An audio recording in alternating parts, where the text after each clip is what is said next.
Welcome to the conversation on TYT. Good to have you with us. Michael Shure with you now, but I'm going to be joined by Jason Stanley. And Jason is the Jacob Urowski Professor of Philosophy at Yale University in New Haven, Connecticut, which is where he joins us from today. Jason, thanks for coming on the show. It is the best time possible to speak about what you write about and what you talk about. And what we're going to get into it. Your book, which we will also get into, deals with us versus them. It's the politics of us and them, and it's about fascism, which was the third, maybe the fourth, fifth, or sixth rail of what you could talk about or call someone. Talk to me a little bit about fascism, how it's become acceptable. When did that happen? Was there a moment where you could turn to and say, that's when it was okay to call somebody in politics fascist, especially when you're looking at the Trump administration today? So fascism is a cult of the leader that's based on a myth of national regeneration in the face of supposed challenges by leftists, Marxists, minorities, and immigrants. And as soon as you have as soon as you have someone who's running on the basis of saying, I am the only one that can restore the nation in the face of this invasion by immigrants, for someone like me, who's a scholar of propaganda and fascism, and whose parents are survivors of the European Holocaust, that was just an alarm bell. As soon as Donald Trump came down from his elevator and proclaimed that Mexicans were rapists, that Mexicans were bringing in, Mexican immigrants were rapists and some were good people. He ran a campaign on the basis of attacking immigration, on the law and order. These are classic fascist tropes of the 20th century. And it was sort of impermissible to talk about this because America can't be fascist, supposedly. But it turns out, when you do the research, that when Donald Trump calls his movement the America First movement, that is in fact hearkening back to the time when the United States was fascist, but had a fascist social and political movement, had multiple fascist social and political movements, among which were America First, which HBO's Plot Against America has shown us in detail. The Philip Roth novel is about that. It's about Charles Lindbergh, the spokesperson for America First, whom we know the Nazis thought of as a potential American Führer. So it was impermissible to talk this way because, because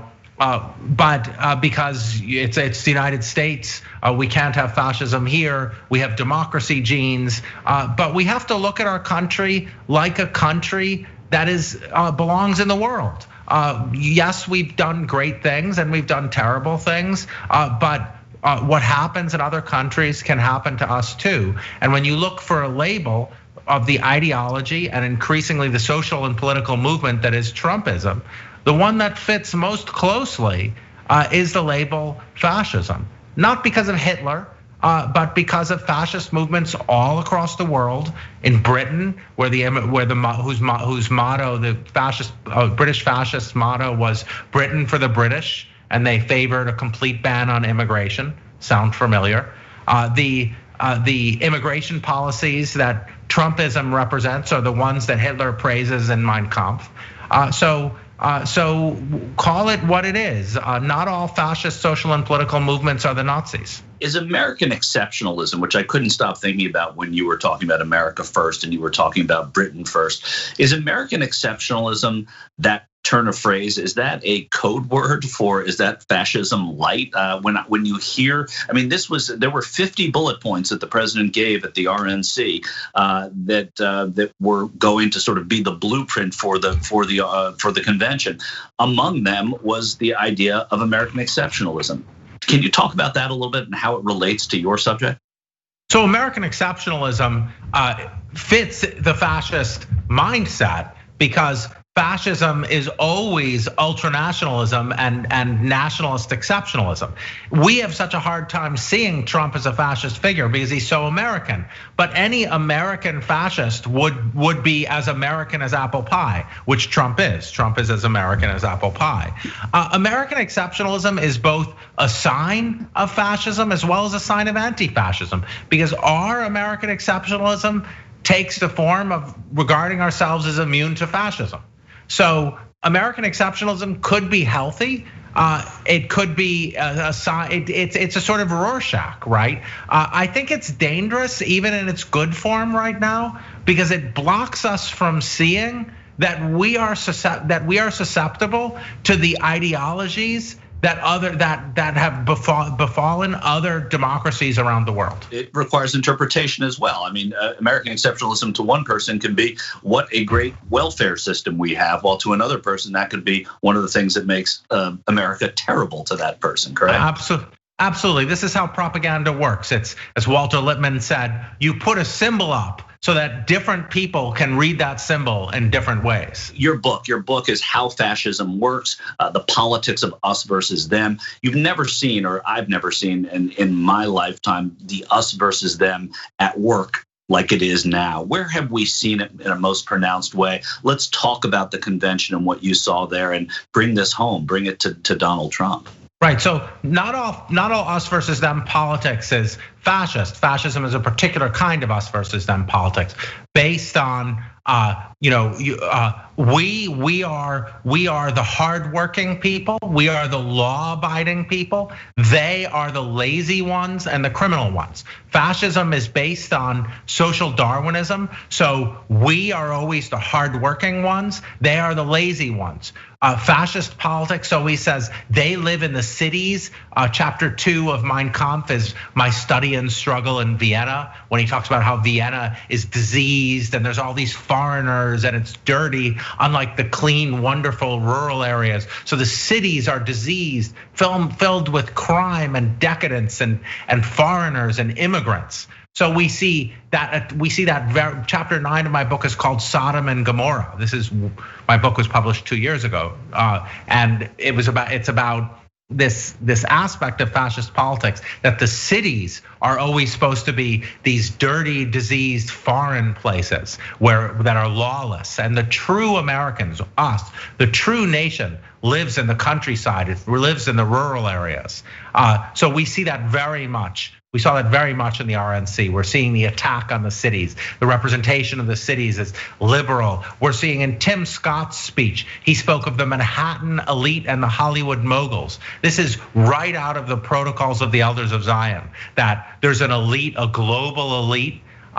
This global elite is trying to destroy the nation, and we need a strong leader to protect us. We see the cult of the leader. The RNC, the Republicans didn't even have a platform. Their only platform was Donald Trump. We saw dictatorial elements with Trump's, the ruling parties, the family members being trotted out, and we're seeing so many of, and Law and Order. Chapter 7 of my book is called Law and Order. The idea is they are criminals, they are lazy. And so you need a strong leader to protect us and to protect your women from them. There's always these links made between immigrants and rape, immigrants and crime, and so we have this linkage between them, crime and laziness. Us, law-abidingness. We have a place. We have fascism localizes us. We live outside the cities. QAnon is a remarkable sign of fascism here. QAnon looks a lot like the protocols of the Elders of Zion. There's a deep state, a cabal of, somehow they're both communists and elite.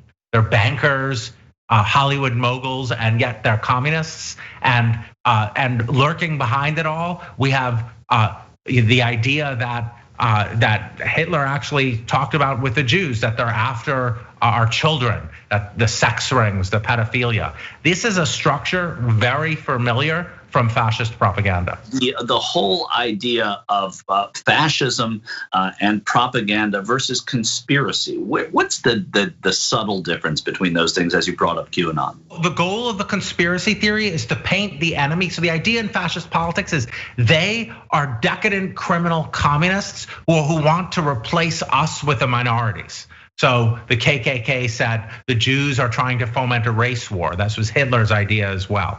And so the idea is you're either with us or you are the enemy. They are the communists who are seeking to foment a race war, and I am the only one who can protect you from them. So there's no legitimate political opposition. There's no legitimate political party that's in opposition. There's just the traitors and the lead versus the leader. Yeah, I do want to know a little bit about what the road out is when fascism hits. I mean, we see it in retrospect. We know that there's not a roadmap necessarily, but in the United States here, if Donald Trump loses and his administration, his presidency is an aberration, fine. But these elements exist in America. There's no denying it, and they've been given life. Tell me a little bit about that before we go.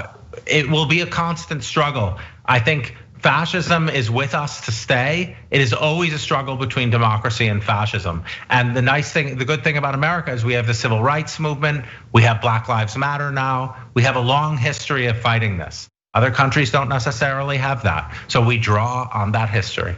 Really fascinating stuff. It's why Jason Stanley is the Jacob Urowski Professor of Philosophy at Yale University, and I'm not, and you're not either. Only he is, and we thank him for his time. The book, again, is How Fascism Works, and it's us versus them, the politics of us versus them. Jason, thanks so much for being with us today. On the go, don't worry, we got you covered. You can still listen to TYT at our new podcast network. Find us on Apple Podcasts, the Google Play Store, or at tyt.com/podcast.